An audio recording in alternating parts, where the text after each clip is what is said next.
तो हेलो दोस्तों, welcome back to new video of this YouTube channel. आज हम पढ़ने वाले 2024 में एक और इम्पोर्टेंट क्वेश्चन। तो चलिए शुरू करते हैं। आपको क्वेश्चन दे रखा है निम्नलिखित समीकरण युग्मों को हल कीजिए। तो इनको जब इस तरह से समीकरण युग्म दे रखे होते हैं दो चर के, ठीक है, तो वहां पर आपको तो तीन तरीके से आप इन्हें हल कर सकते हैं। एक होती है बज्रगुणन करने विधि, एक होती है प्रतिस्थापन विधि और एक होती है विलोपन विधि।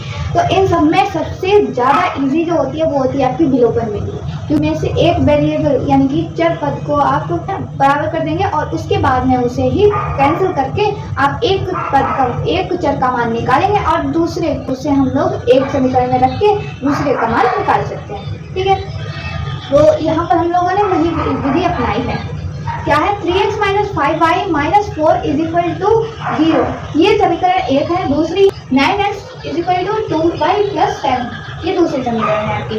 तो यहाँ पर हम लोगों ने थोड़ा सा चेंज किए हैं। क्या चेंज किए हैं कि चर पद जो है उनको एक तरफ रखेंगे और अचर पद यानी कि जो गिनतियां हैं उन्हें एक तरफ रखेंगे। कैसे 3x - 5y, ये तो वैसे ही इधर ही रहा, लेकिन माइनस का 4 जो सिर्फ एक संख्या थी उसको हम लोग इधर लेकर आए, माइनस का था इसलिए इधर आके प्लस का हो गया 4, एक समीकरण हो गई। दूसरी 9x बराबर था 2y, लेकिन 2y भी तो चर पद में ही आ रहा है इसलिए 2y को इधर लेकर आए तो माइनस का 2y हो गया, बराबर में 7 चल रहा था, तो ये दूसरी समीकरण हो गई। अब हम लोग क्या करेंगे, विलोपन का मतलब ही होता है किसी चीज को विलुप्त करना यानी कि गायब करना।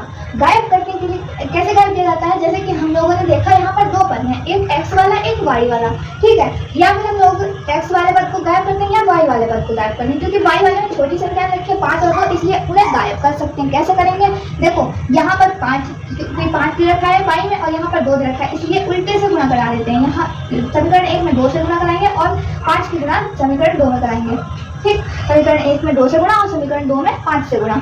इससे क्या फायदा होगा, यहाँ पर आपको 10y यहाँ भी मिलेगा, 10y यहाँ भी मिलेगा। देखिए कैसे 2 की गुणा पूरी समीकरण से कराई तो 2 की 3 से गुणा 6x हो गया, 2 की 5 से गुणा 10y हो गया, बराबर रहा, ठीक।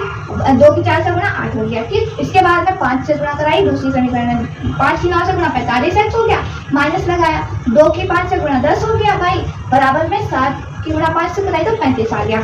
तीनों के जो नीचे वाले नंबर्स दे रखे हैं 45x 10y और 35, इन तीनों के ही हम लोग चिन्ह को उल्टा करेंगे। कैसे दिखाएंगे, कैसे, यहाँ पर कुछ नहीं होता है तो यानी कि प्लस होता है, इसलिए इसको माइनस करके दिखा दिया, पलट दिया। इसका मतलब यहाँ पर माइनस दिख रहा है इसलिए इसे प्लस कर दिया, यहाँ पर प्लस दिख रहा था इसलिए इसे माइनस कर दिया, ठीक।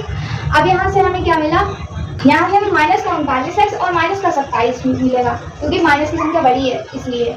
8 में 35 में से 8 जाएंगे 27 बचेगा और यहाँ पर 45 में से 6 जाएंगे तो 39 बचेगा, ठीक है। तो माइनस से माइनस कैंसिल हो गया, 27/39 आ गया। अब इस x का मान जो हमारा आया है इसे हम लोग समीकरण 1 या 2 किसी में भी रख के y का मान निकाल सकते हैं। तो यहाँ पर हमने एक समीकरण पहले में रखा है, पहली समीकरण थी 3x और x का मान हमने निकाला है 27/39, माइनस लगाया, माइनस लगा हुआ था 5y था, 5y वैसे रहा, बराबर में 40 चल रहा था वैसे रहा, ठीक। इसके बाद में ये जो हमने मान रखा है उसकी गुणा कराई 27 किया, 81/39 चल रहा था, माइनस लगाया और यहाँ जो ये प्लस का 4 था इधर आया माइनस का हो गया और ये वाला जो माइनस का 5y था वो इधर आके प्लस का 5y हो गया, ठीक।